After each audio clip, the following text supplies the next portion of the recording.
Hey everybody, welcome back to Cottonwood Hill Farms. Spring is in the air. It's beautiful. I don't even know what the temperature is, but it feels like it's about 80 degrees. Today is gosh, March 26th, I believe, something like that. I got this beautiful beast all ready to go. And next on the agenda, I've got this drill I rented from the county again, this Great Plains 10-footer. It's all greased up and it's ready. I just got to get it calibrated. And I might run out of time tonight. I don't know, we'll see, but I'm at least going to get it hooked up to the 4430 so it's ready to go. And then all I got to do is calibrate it and head out and start working. But I'll go over what we're doing is we're overseeding. There's about 13 acres that there's not much there. The last couple of years, I just haven't had I just haven't been able to get anything going on it. And so what we're going to do is we're going to plant an annual mix instead of perennials. And I'll go over that here in a little bit. But that, and then I think there's 30 or 36 acres total that we're doing. And the rest of it is all pasture and hay ground that we're overseeding. Most of it's pasture. And again, we're just the whole same mix on everything. It's an annuals mix.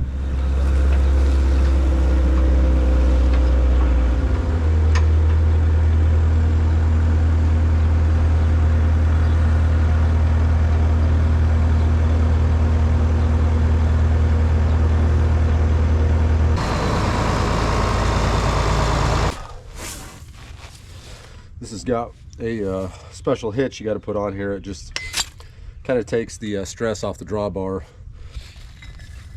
And this is kind of a swivel deal in here. Anyway.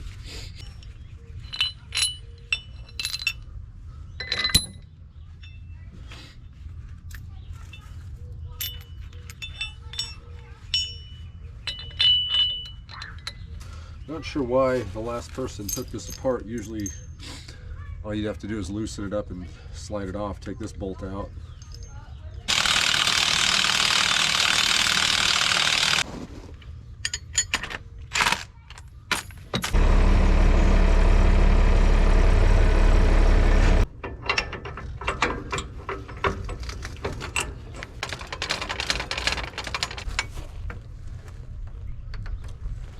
All right, well, it's the next day. We had a little bit of change of plans. The wind really picked up. It's like 50-mile-an-hour wind gusts out there, and I ain't sitting on a tractor.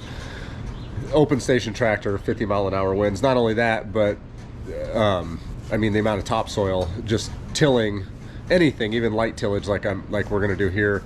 The amount of topsoil we would lose during this wind is just, it's not worth it. So we're gonna put that off. We'll see what happens with the rain tomorrow.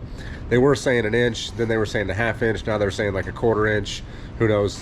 What we know is it might rain and it might not rain. So anyway, what I am gonna do though, I just realized I forgot to put that shank. Those of you that have been following along, you might remember a couple years back, when, in fact, I think it was the last time we used that disc to disc up some corn stubble. I had to take the rear shank off because it was getting balled, all the trash was getting balled up underneath it. So I got to run this out. I'm gonna put this on the disc real quick, and then I'm gonna go ahead and run up and get fuel, fill up the fuel cell.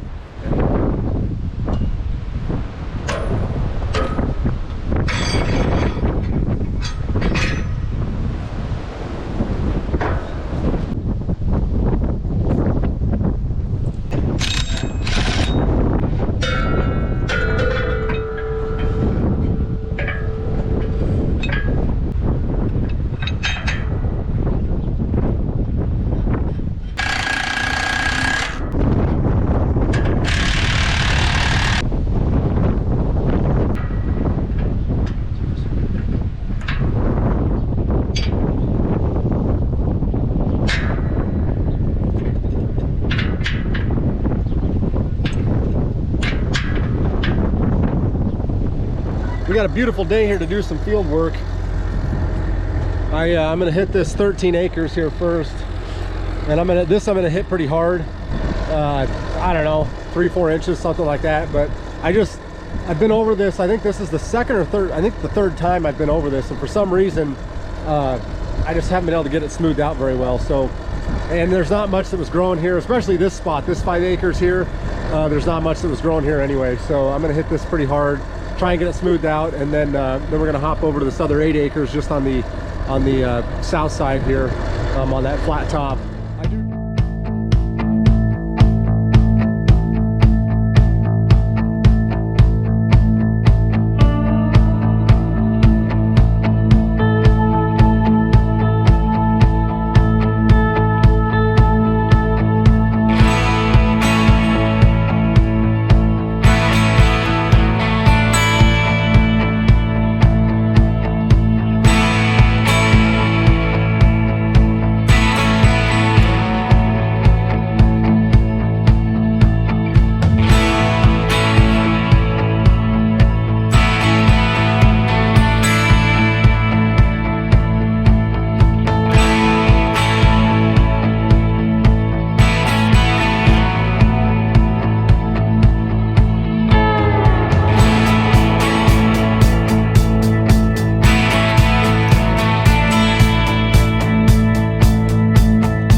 So this is our pallet of seed here, and this is what's in it. We're doing 30 pounds an acre of this mix. This is just a bunch of annuals. We got oats, peas, some ryegrass, brassicas, and some flax. All right, hey guys, so I'm here with an agronomist that we're working with. This is Carl Delafeld. He's with Byron Seeds out of Indiana. And like I said earlier in the video, we've been planting these annuals, and I just kind of wanted to go over, I'm sure some of you are gonna have questions about what we're planting, why we're planting it, and that kind of stuff. So we're just gonna kind of go over this a little bit. What we wanted to do was bring some diversity into the soil to help feed the biology. And like we were talking earlier, it's more than just trying to get total forage. We're trying to feed the below the ground soil as well, so that on our perennials that are out there, we can get deeper roots, we can get the biological stimulation. And we put in there's a couple of them in here that I wanted to point out, like the oats and the flax do an extremely good job of feeding the mycorrhizae population. And then we have the brassicas in there. There's all different kinds of things when you look at brassicas. There's radishes, there's turnips, there's rapeseed, there's kale. And we put in there a hybrid that'll have somewhat of a taproot, but it also picks up and accumulates a lot of nutrients, but also is feeding the bacterial population somewhat out there. And then when it dies off, it'll definitely feed that. So what we're trying to do is build that whole community together in the soil. And then the peas, which would be again a different root structure.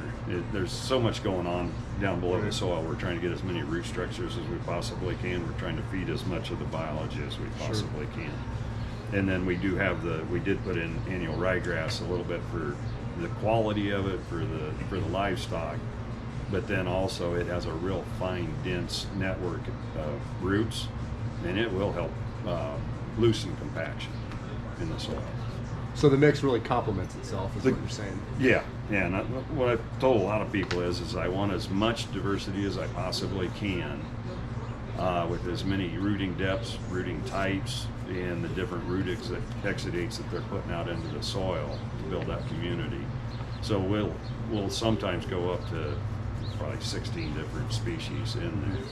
Sure. And then some will make, obviously graze it, but it also just loosens and restructures that soil, which gives us better water infiltration, rooting depth, so many different things, nutrient exchange as well.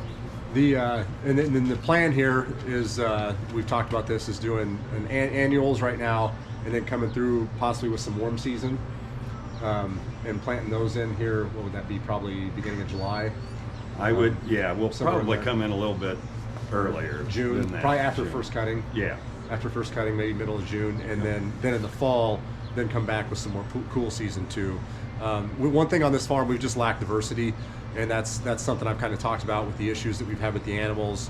We're trying to get away from the monoculture and promote diversity, but we've had a lot of fertility issues, and then that fertility issues transfers into nutritional issues with the animals. And so we're trying to diversify everything, trying to get more nutrients in the soil, and then that in turn is going to make more nutrient dense food for the animals, which in turn makes more nutrient dense food for us. And so kind of the whole back to the saying that you are what you eat. So anyway, I'll link Carl's info down below in the info, and if you guys have any questions, you can give him a call. He's with Byron Seeds. Like I said, they're out of Indiana. Be more than happy to answer any questions. Right now, I'm going to go ahead and get this drill calibrated. This shouldn't take too long. There's just a formula. I've got we got this crank handle, and in the book you got to rotate it so many times. Underneath the drop tubes here, I'll do 3 different rows. I'll put a bucket underneath there and catch the seed that comes out of them, and then I'll weigh that seed. And then there's a formula you use by how many rows on the drill, and you divide it by how much comes out of that drill in those rotations. It'll tell you how many pounds per acre that you're essentially going to do, and then you can adjust your drill back and forth, whether you need more or less. So we got our buckets underneath, a couple seed tubes, and then we got this crank on the side that we got to rotate. Looks like for this drill it's 411 rotations is equal to 1 acre. So I got my scale here zeroed out. Hey, you guys want to see what a $1,700 part for a skid loader looks like for the joystick? Yeah, $1,700. I wonder why I know that. Anyway, so the scale's zeroed out, and it looks like we're looking for 2 pounds per row unit if I did my calculations correctly. Which they always are. And it don't get much closer than that.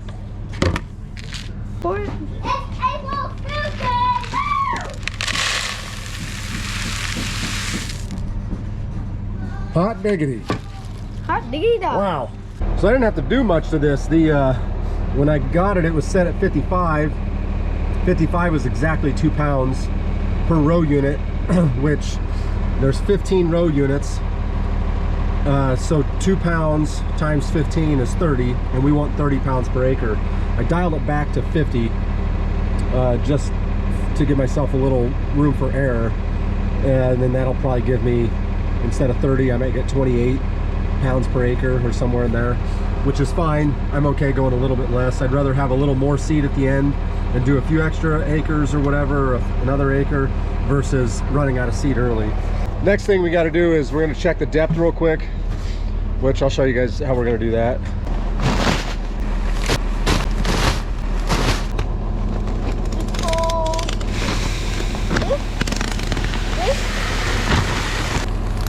Well, make sure you get the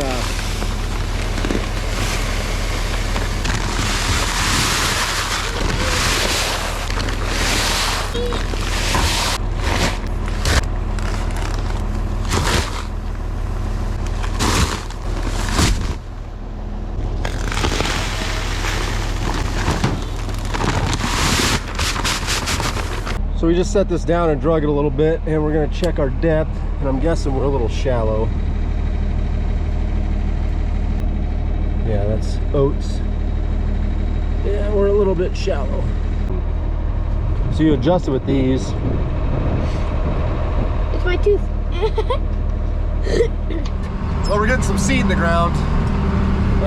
Dragging this thing behind me. I think I got my seed depth right. We might be a touch deeper than a ½ inch, but I think that'll be just fine.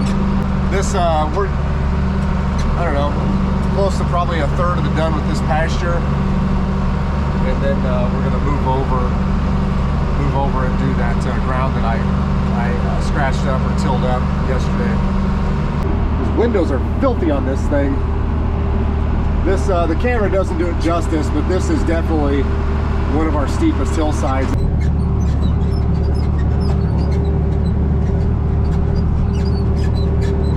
Probably can't see him, but Lakota's up there.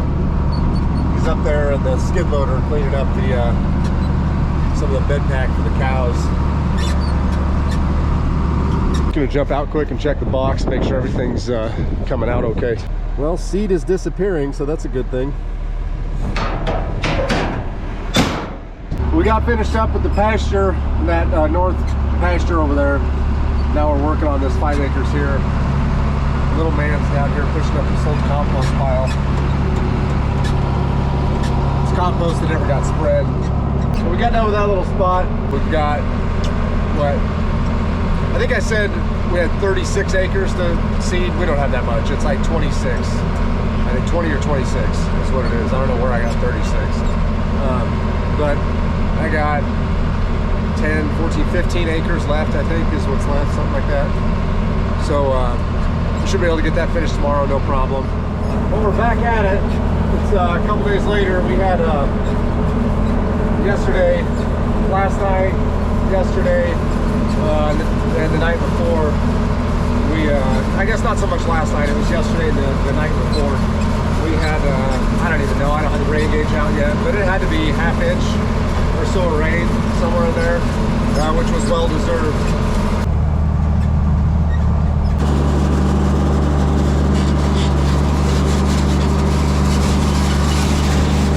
I haven't checked in a while, so I need to make sure all the tubes are dropping seed. And I'm seeing lots of oats and grass and brassicas. I think we're good.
get finished yesterday. We got finished with everything we were doing, but I've still got a few more acres yet that we want to get planted in some annuals yet this year. But some of that I've got to do some work on.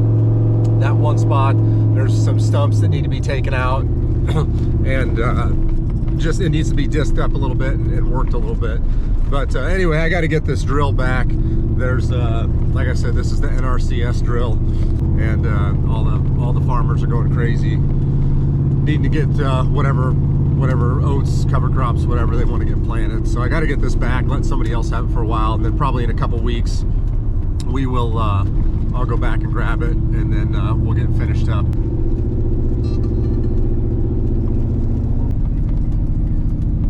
Well, I'm glad to get that wrapped up. Really excited to see how this turns out. I think we're gonna have really good results from it. Well, that's gonna do it for this one, guys. Thanks for coming along. Like always, we appreciate all the support, likes, comments, all that kind of stuff. Make sure you leave plenty of comments. If you got any questions, leave those down below.